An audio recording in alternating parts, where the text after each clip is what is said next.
Just dead crabs laying down, random claws. Like, this is the animal that has been killing all of our crabs. Oh, this is a little bit of a surprise video, as you can tell by my messy hair.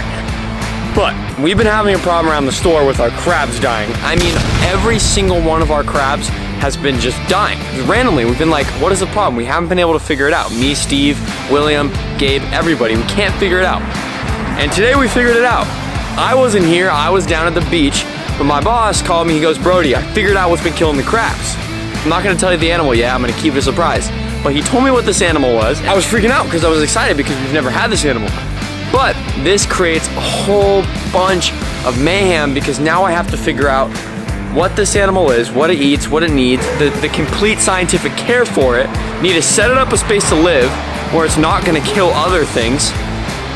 And I gotta keep it alive because I care a lot about every animal that comes into our store. Now, you might be asking yourself, well, how do you even have an animal in your store that you have no clue how it got there? We're assuming it came in on a shell or a rock or something from a distributor and ended up in our aquariums and started killing our crabs. But right now, you're tackling this problem with me in real time right now. I know the animal's in there in a little container, so we're gonna go take a look at that first, and then we're gonna figure out how we're gonna solve this problem.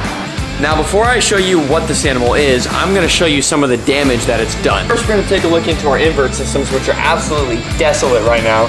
All over the place, littered around, are these claws of emerald crabs, just dead crabs laying down, random claws. Like, whatever this animal is, ripped apart our emerald crabs. Like, all of these tanks, every emerald crab in here, besides the select few that were able to survive, got absolutely torn apart, as well as a lot of our hermit crabs. Meaning we can't keep this animal in any one of our tanks because literally every single one of our tanks has hermit crabs and emerald crabs. So right now I'm trying to think, like, where do I even put this thing? So the truth is, I know quite literally nothing about this species. Like, actually nothing. It's nothing I've ever worked with before, nothing we've ever had in the store before. So right now I'm sitting here doing some research on this animal, and I'm just like, where am I gonna put it?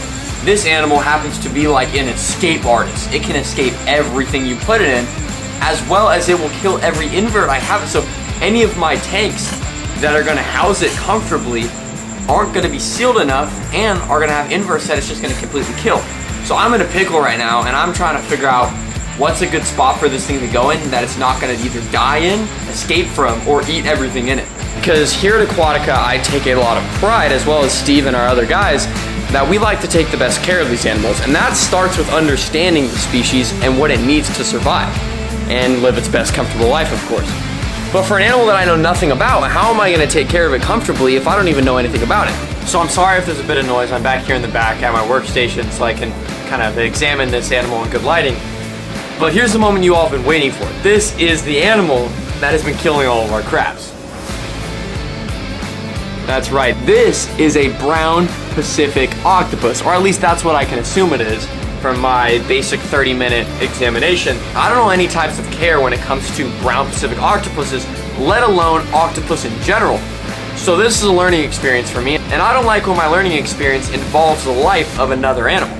Also, this is an extremely intelligent animal, and not an animal that we would ever order here at Aquatica. Although it is very cute and very fascinating, this animal I do believe belongs in the wild completely and entirely.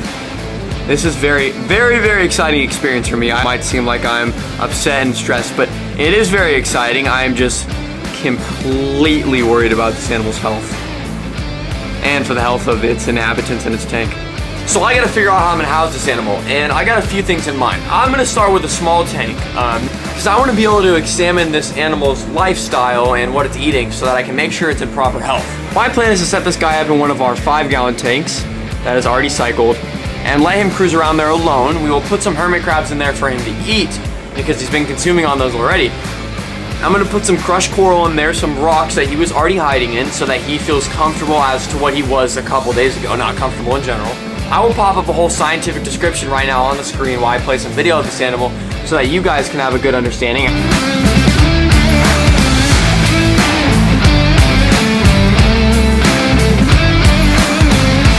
It is extremely beautiful, extremely fascinating.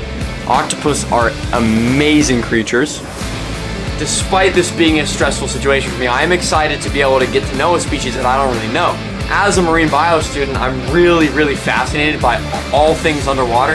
And when stuff like this happens, you know, it makes me all excited. So let's go get that tank set up. Okay, so I believe I have set up an adequate tank, at least for the meantime. This is one of our Pico tanks. It does come with a lid, which I am of course going to secure very tightly, knowing Octopus, he could escape this thing very easily. But I called a couple people and they said crushed coral is very vital for these species, as well as a very thick rockwork, so he has plenty of places to hide and escape to.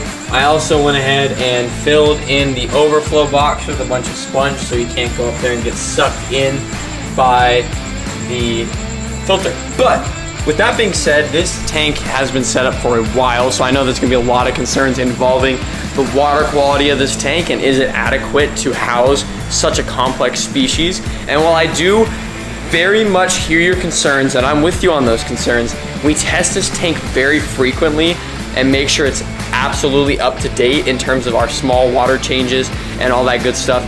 So I think we're gonna be fine in that aspect. It's the best thing I can do for it right now. This all sprung up on me today, so all these responses are taken very methodically, but also I only have what I have to work with.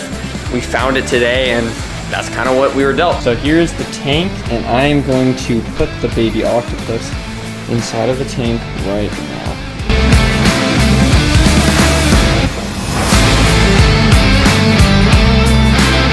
This animal is probably gonna be an animal we don't see very often. This is a very reclusive animal. He does not want to be seen. He wants to just go about his business.